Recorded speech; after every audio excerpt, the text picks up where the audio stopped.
Basketball, a sport where money, fame, and influence can come to guys at a very young age. That can often lead to real problems off the court, with many players finding themselves on the wrong side of the law.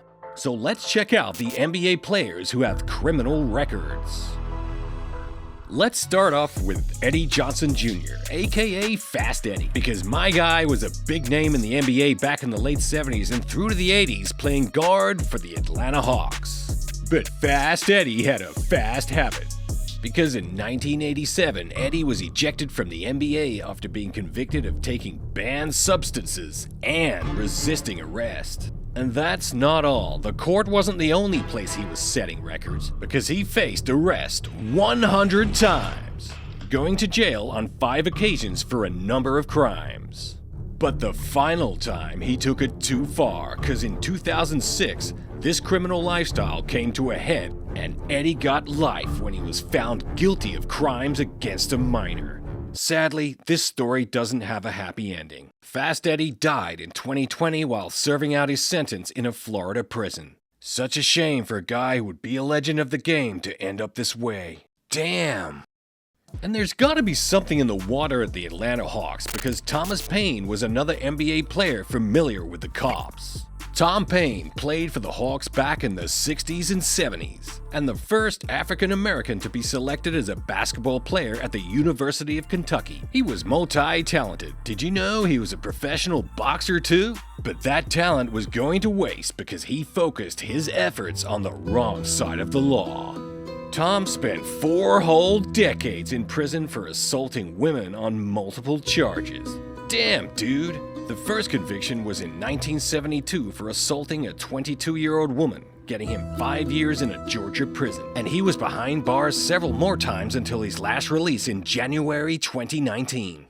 After 32 years for rape, Tom Paine is about to walk out of prison into a very different world. Let's hope he turns his life around.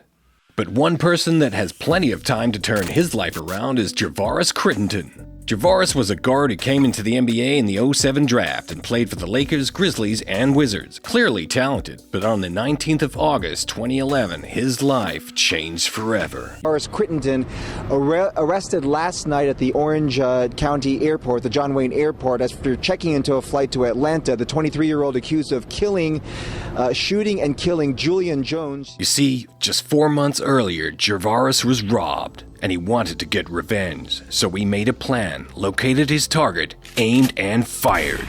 Shot them in the leg. Atlanta 911 emergency operator 44. Send the police to make them drive, or they had a drive-by. You said you know who did the shooting? Yeah, the basketball player, Crittenton, Crittenton. But he made a mistake because he actually shot Julian Jones, a 22-year-old mother of 4, and she later died during surgery. Damn. Crittenton was charged with murder. When the trial came around in 2015, he pleaded guilty to manslaughter and was sentenced to 23 years in prison, where he still is today. Now, I'm not making excuses for Javaris because what he did was unforgivable. But digging deeper though, it seems my guy got involved in gang culture early in his career and has also been charged with drug offenses, showing that bad influences of a gang can corrupt even a young, talented athlete.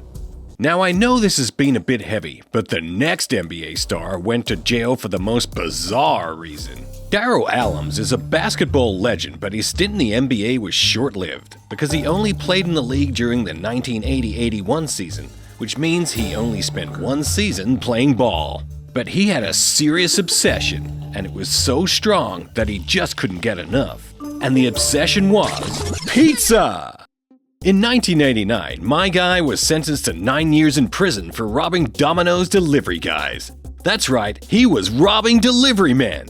Not just once either. This dude was convicted of doing it on 14 separate occasions. Off-the-court issues may have been to blame, and he clearly ended up going off the track in the years that followed his short career. Even with 1 short contract playing ball, this guy should have never had to turn to robbing pizza guys. Crazy, but sad all the same. And it seems there was a lot going on in the late 80s because while Allums was getting arrested, another NBA legend was just joining the league. Deron Mookie Blaylock played ball for the New Jersey Nets, Atlanta Hawks, and the Golden State Warriors. But in 2013, Mookie's life took a dangerous turn because my guy was involved in a head-on collision and ended up on life support. Luckily, Mookie recovered, but one passenger in the other vehicle was not so lucky. And it seems Mookie was hiding a secret because it turns out our guy had alcohol abuse problems and had blacked out at the wheel, causing the crash. He was arrested for vehicular homicide, driving on a suspended license, and failing to stay in his lane.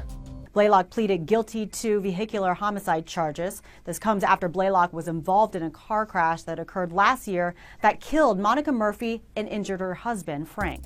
Mookie was sentenced to 15 years for vehicular killing and other charges. However, he entered a plea deal and was sentenced to a lesser term of 3 years. Damn, what a waste of life. Substance and alcohol abuse is a common theme amongst athletes, and our next NBA bad boy is no exception. Another 80s guy, William Bedford, is a retired baller who played for the Phoenix Suns, Detroit Pistons, and the San Antonio Spurs. But he's more famously known as one of the most wasted talents in NBA history. Because my main man had a problem with substance abuse, and it was so bad he missed the 1988-89 season to be admitted to rehab. But that didn't work because in 2001, Bedford was accused of transporting 25 pounds of marijuana in Michigan. And that's not all, because after the Michigan arrest, he was arrested 2 more times. But in 2003, it all came to a head when he was given a 10-year prison sentence. But it's not all bad because he was released from federal prison in 2011 for good behavior.